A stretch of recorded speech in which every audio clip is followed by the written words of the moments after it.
கோடான கோடி தூதர் குடி அங்கே துதிக்கின்றனர்.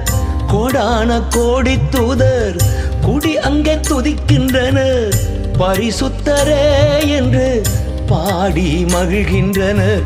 பரிசுத்தரே என்று பாடி பாடி மகிழ்கின்றனர். பரிசுத்தர் பரிசுத்தர்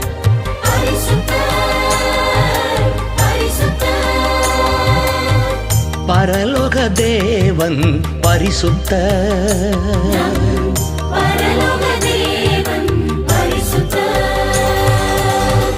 ஜீவனுள்ள தேவன் தங்கும் பரலோக எருசலேம்.